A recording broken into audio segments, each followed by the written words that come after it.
بسم اللہ الرحمن الرحیم۔ سلطان الہند حضرت خواجہ غریب نواز سیدنا حضرت حسن معین الدین چشتی اجمیری رضی اللہ تعالی عنہ، سلطان الہند خواجہ غریب نواز رضی اللہ تعالی عنہ کا سالانہ عرس پاک 6 رجب المرجب کو اجمیر شریف انڈیا میں نہایت عقیدت و احترام سے منایا جاتا ہے۔ دنیا بھر سے لاکھوں اہل محبت میرے خواجہ کے عرس شریف کی تقریبات میں شرکت کے لیے اجمیر شریف حاضر ہوتے وقت اپنے دامن مراد سے بھر کے آتے ہیں۔ اللہ کرے جانے والوں میں کبھی ہمارا بھی نام آ جائے۔ زیر نظر مضمون قارئین کرام کے ذوق و مطالعہ کے لیے میرے سیدی و مولائی قبلہ وفد گرامی فیض ملت مفسر اعظم پاکستان علامہ اویسی صاحب نور اللہ مرکدہ کی تصانیف 12 ماہ کے فضائل و مسائل پیران اعظام ہند کے خواجہ اور ہمارے خواجہ غریب نواز سے لیا گیا ہے۔ پڑھ کر یقیناً سن کر یقیناً خواجہ کے اجمیر جانے کی تڑپ پیدا ہوگی۔ حسب و نسب حضرت سیدنا خواجہ معین الدین اجمیری غریب نواز قدس سرہ والد ماجد کی طرف سے حسینی اور والدہ محترمہ کی طرف سے حسنی ہیں۔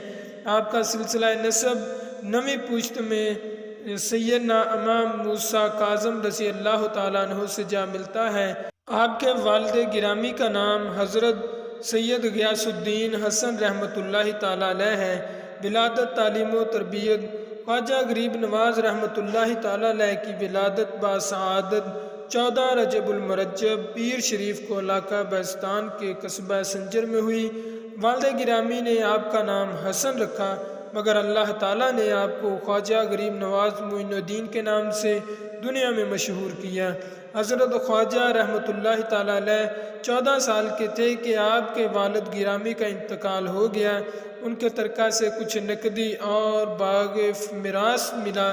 نقدی کو راہ خدا میں خرچ کر دیا، باغ گزر اوقات کے لیے باقی رکھا۔ چند روز کے بعد ایک اللہ والے کی نگاہ پڑ جانے سے دنیا سے منتظر ہو کر علم و عمل اور زہد و تقویٰ کی طرف راغب ہوئے اور وطن چھوڑ کر حصول علم کے لیے سفر اختیار کی فرمایا۔ سب سے پہلے آپ خراسان تشریف لائے۔ حضرت مولانا حسام الدین بخاری رحمۃ اللہ تعالیٰ علیہ کے ہاں قرآن مجید حفظ کیا، پھر عربی فارسی کے تمام مروجہ علوم و فنون پڑھے۔ بعد ازاں تفسیر حدیث اور فقہ اسلامی کی تکمیل کے لیے کئی سال مختلف شہروں کی طرف پیدل چل کر متعدد اساتذہ کی شاگردی اختیار فرمائی۔ حضور غوث پاک رضی اللہ تعالی عنہ کے زیر تربیت بھی رہے۔ معتبر روایات کے مطابق حضرت خواجہ غریب نواز نے حضور سیدنا غوث اعظم رضی اللہ تعالی عنہ سے باطنی فیوز و برکات بھی حاصل کی۔ آپ کو یہ سعادت بھی حاصل ہے کم و بیش 5 ماہ تک شہنشاہ اولیاء محبوب سبحانی الشیخ سیدنا عبد القادر جیلانی رضی اللہ تعالیٰ عنہ کی خدمت میں حاضر رہے اور باطنی علوم و معارف کے خزانوں سے مالا مال ہوتے رہے۔ اس عرصہ میں آپ کو یہ سعادت حاصل ہوئی کہ آپ سرکار غوث پاک کے ساتھ ایک حجرہ میں تقریباً 57 دن تک مقیم رہے۔ اس دوران حضرت معین الدین چشتی کو روحانی مدارج طے کرانے خواجہ غریب نواز بنانے میں حضور غوث پاک کا اہم کردار ہے۔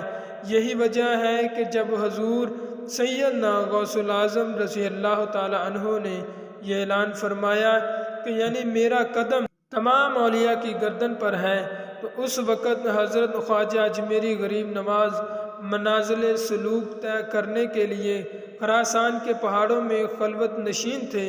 جو ہی آپ نے یہ فرمان سنا تو فوراً اپنی گردن جھکا کر عرض کیا، یعنی بلکہ آپ کا قدم میرے سر آنکھوں پر۔ حضرت خواجہ نے بہت سارے علماء اور صلاح سے اکتساب فیض کیا، بالخصوص اپنے مرشد صادق حضرت الشیخ عثمان ہارونی رضی اللہ تعالیٰ عنہ کی زیر نگرانی میں باطنی علوم اور سلوک معرفت کی بہت ساری منزلیں طے کی۔